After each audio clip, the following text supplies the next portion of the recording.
Hello, everybody. It's your boy RM, and today I am back, and I watched episode 2 of The Last of Us. And the good news is, I found it a little bit better than the first episode. Mainly because I thought the pacing seemed to be a little bit better. It seemed to feel a little more concise. It didn't feel as bloated. And also, not to mention, it felt like there was a lot less plot contrivances, or at least they didn't make any more. At least to my knowledge, there might have been some that slipped underneath my nose, but to be honest with you, my brain's kind of fried at this point, so we're gonna continue with it. However, before I get to the bad, I want to talk about first a few things that I thought were very good, mainly what made the episode better than the first. The first one was what I liked was I feel like the main one has to be the scenery. The scenery was very good in this, especially the second episode, especially when there was Boston after it was bombed and stuff like that, which looked fantastic. It had this nice, dark, depressing look, basically with nature overtaking the city, which makes it look far better than what I thought it would have looked like inherently. So, good job for them. I enjoyed it quite a bit looking at the spectacles. It's very nice sometimes to have a pretty movie. Granted, looks don't get you anywhere when it comes to the writing part. And we know that with Avatar and Avatar, Way of Water. But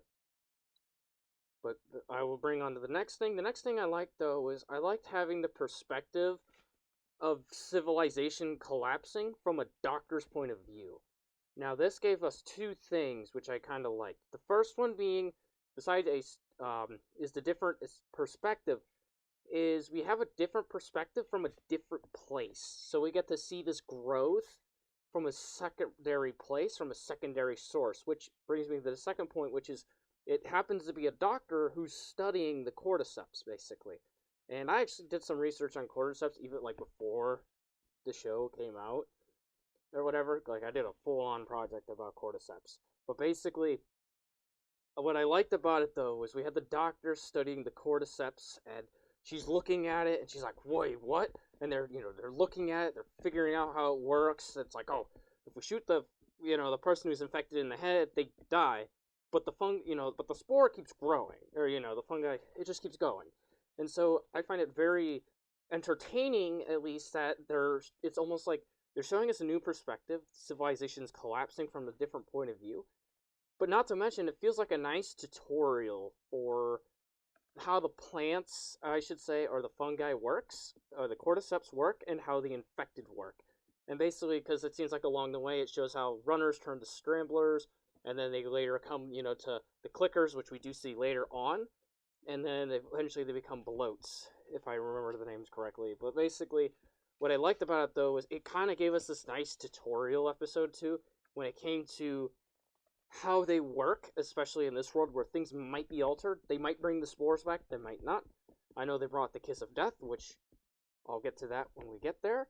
But I thought, overall, nice, it's good. It's doing a good job, because if I were not to never seen the game, or played the game, I think it would have done a good, admirable job at teaching me exactly how it works, how the zombies are going to function, and how how it's going to work.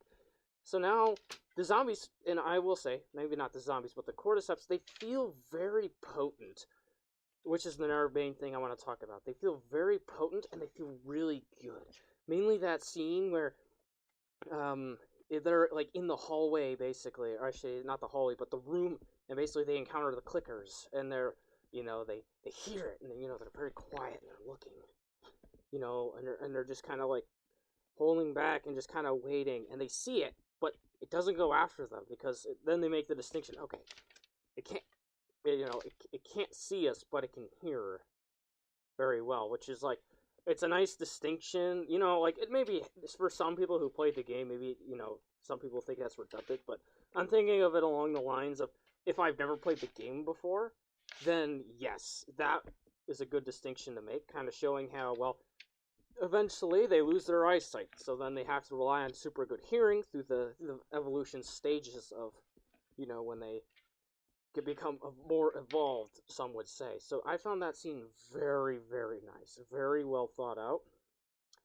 And I think that's what kind of made this episode a little more entertaining too. Was besides the scientist basically saying bomb it all, which happened to be probably my favorite part. I don't know, I found that kind of entertaining.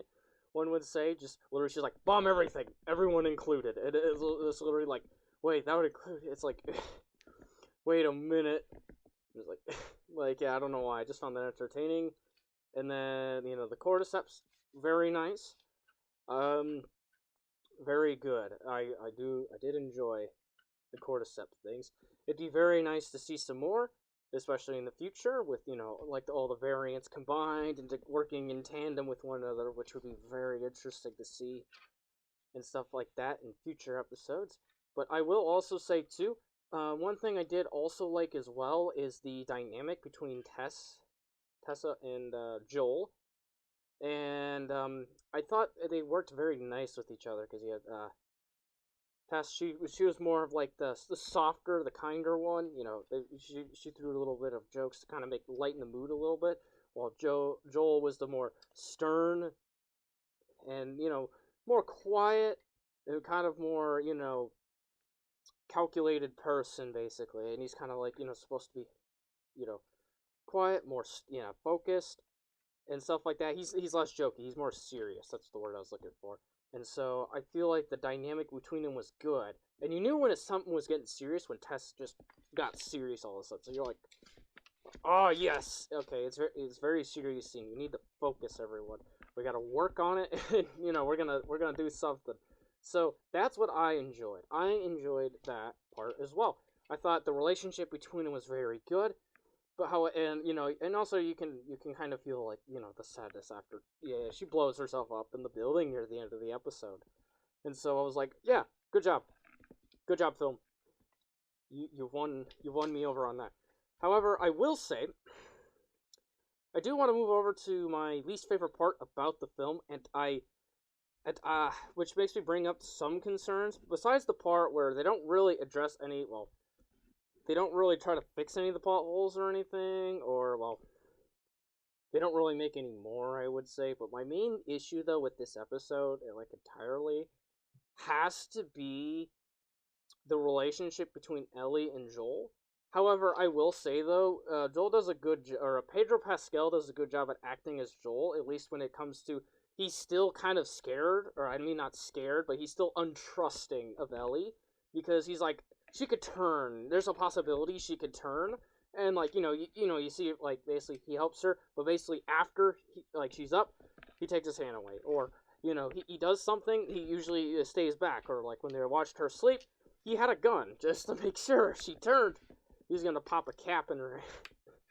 So yes, so I did like that part. However, I didn't like the conversations they had. Mainly because, what was her name? I think it was Bella Ramsey. I think I wrote it down. The one who plays Ellie. I don't like her. She's just bad. Bad acting. And my reasoning behind it is just, she just doesn't come off as the girl, like Ellie in the game. And I bring that up because Ellie in the game was very well balanced. She was a 14-year-old and she was very naive. However, at the same time, it was a whole, coming of age. She became more, she had to become more mature, realized the world isn't so white and black. It's very gray. It's very, dark in some cases. But overall, she had some times of being, a bit, you know what I mean? Kind of like, not not full on aggressive or assertive like our current Ellie in the show, but she was just very sometimes she could have been a little more demanding, maybe snarky in that kind of department, but this Ella, she just seems straight up just vicious. What I mean by that is just she seems like she always dominates the conversation between her and Joel, and I don't think that should happen because Joel's supposed to be the serious character, but it feels like they keep removing all the serious elements. Every time they make him feel serious, they just take it away for some reason. Ellie comes in, has to pace the conversation. She's like, "We're done. I'm going." And it's like Joel just can't do anything, and it feels like they're degrading his character. And honestly, that kind of makes me a little worried, at least for episode 3, because I hope they stop that trend, but I'm not exactly sure, because that's my main concern about the show is Ellie seems like she's starting to become like snarky, almost like a hey, I'm probably not gonna need you, Joel, at some point. Even though it's it seems like it's working hard to get that father daughter relationship, and it's like I don't know. It just kind of feels like that relationship just won't happen if Ellie's starting to come off as more of a independent badass relatively compared to what we think about in the games because like Joel used Ellie to grow compassion. This Ellie has no compassion. It feels like she's just it's just like she doesn't have compassion, so it feels like Joel can't grow, and if anything he feels like he's just getting the life sucked out of him, and it just feels like a one-way deal. So it's like that's the part I don't like, and honestly, that's the part that makes me kind of not want to watch episode 3. Granted, I am still going to watch it because I would find it interesting, and eventually episode 4. But yeah, that's basically all I have for today. Like and subscribe, comment down below, and you know what? I am out.